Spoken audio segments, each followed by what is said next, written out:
And welcome back. Our next guest is a board-certified obstetrician, gynecologist, and the founder of Cornerstone of Wellness, LLC, and an author.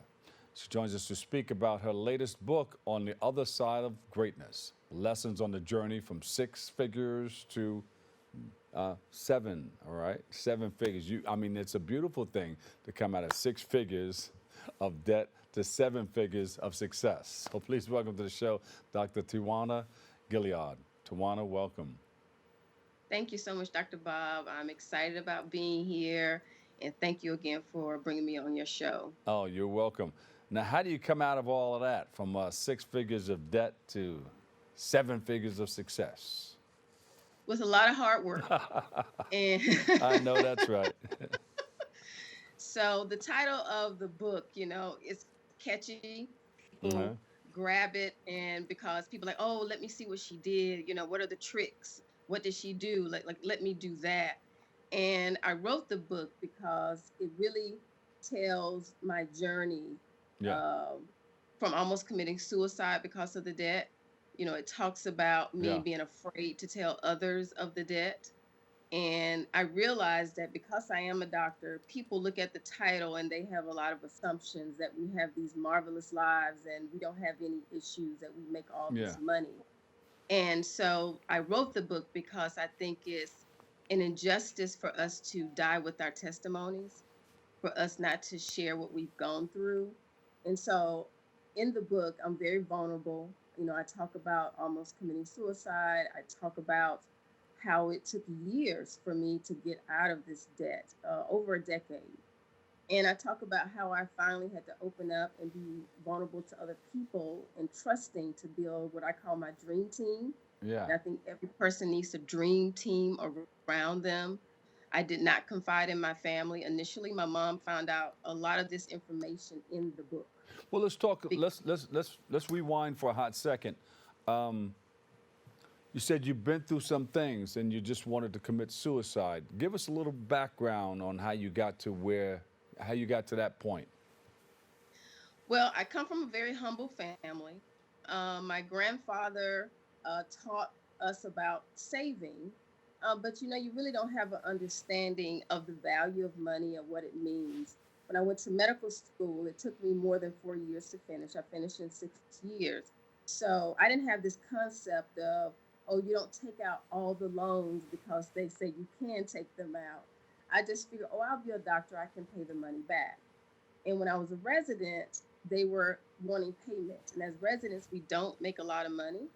But instead of me facing that and saying, okay, let me call them, let me answer the phone to set up a payment plan, I was very close to finishing residency. And I said, oh, Yeah. they'll wait till I become an attending.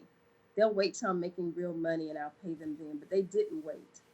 And a lot of that thought process was behind because I deal with depression and anxiety. And so I just was like, I kind of closed myself off and I Uh-huh. just assumed I could wait. And I couldn't wait. And so they came after me with a vengeance where they ruined my credit. It Wow. went from like 700 down to a 380. I didn't even realize that existed. Yeah. And so all the harassing phone calls, you have to pay all of it now. And at this point, it was probably close to maybe over 250, $300,000 of debt. And with all the penalties, and by the time I finished, it was close to 400,000 that I ended up Woo. paying. My Yes, God. Woo. a lot of money. So, but And you didn't so want to tell anybody you was going through this. no, Yeah. that's an embarrassment. My family's proud of me, the Yeah, I'm a community's proud of doctor. They're me. proud of me. Look what I Right, accomplished. But I got this right. debt. And so right, I got all this debt. I'm about to finish, but Yeah. I was suffering in silence. Yeah. And so one cold night, I was in my room. I was a resident. I was about 6 months away from finishing.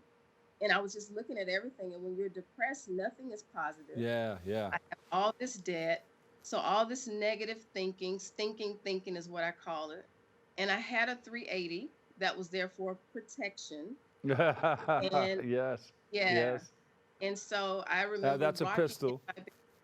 Yes, a Yeah. 380 is a gun. Yeah. For those who don't know, a handgun. And I rocked in my bed wanting to end it all. And all I Yeah. could think say was Jesus, Jesus, Jesus. And the image he brought before me was my mother standing over my coffin. And I couldn't do it to her. It wasn't about me, but it was about I couldn't cause her that pain. And I can just remember wailing and crying because I wanted to end my own personal pain, but I couldn't cause her the pain. Yeah. And the sad thing is, I don't remember when I fell asleep. I don't remember how the handgun got back in my nightstand. So, But I do remember waking up at 5 o'clock in the morning because my alarm went off, dressing and going to work like nothing ever happened. wow. That's the sadness Yeah. because you're like, okay, if I tell someone what I almost did, they'll think I'm And crazy. who knows what's going through the minds of people? You know, we talk to Right. people like Phyllis Hyman and people. We wonder why they have done the Yes. ultimate. You know, take the only life that God has given you, and but it's those situations. It's those Yes. It's situations and those yes. times. Yeah. Yes. And thank God a mother's love saved me. Yeah. But I wanted people to know that it only takes a split moment of despair Yeah. that you can just end it all.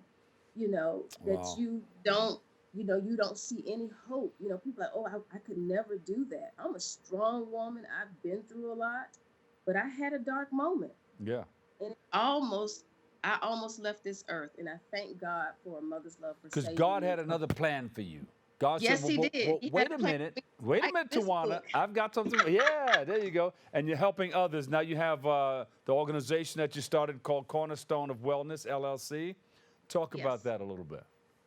So with Cornerstone of Wellness, I started this because mainly focusing on women, especially women who look like me. Hmm. In our communities, women are the foundation.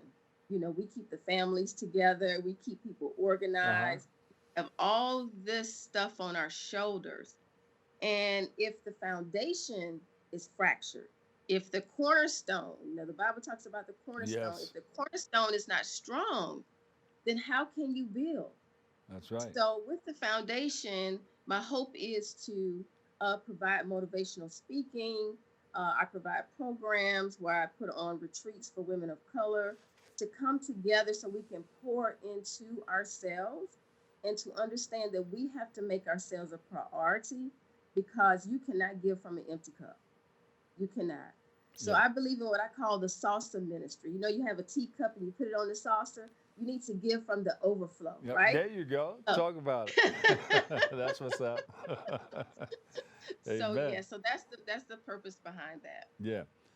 So, someone who has a pretty demanding schedule, how do you find time to prioritize self-care and keep your? You know what? One of the things is the pen to the paper, right? That takes it Right, out of the brain and puts it on paper. That's probably right. one of the ways. What do you think? What are some of the other ways? Well, I'll be honest with you.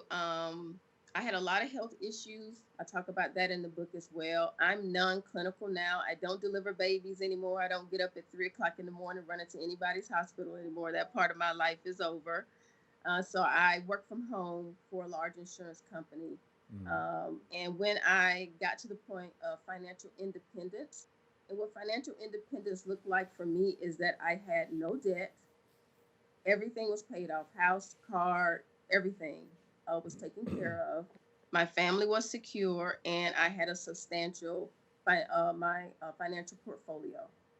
So at that point, I went to part time. So I work 3 days one week, 2 days another week. And so that other time, I'm able to pour into my other passions like writing the Yeah. book, speaking to young women, motivating, being on talk shows like this. So, yes, No debt is sweet, isn't it?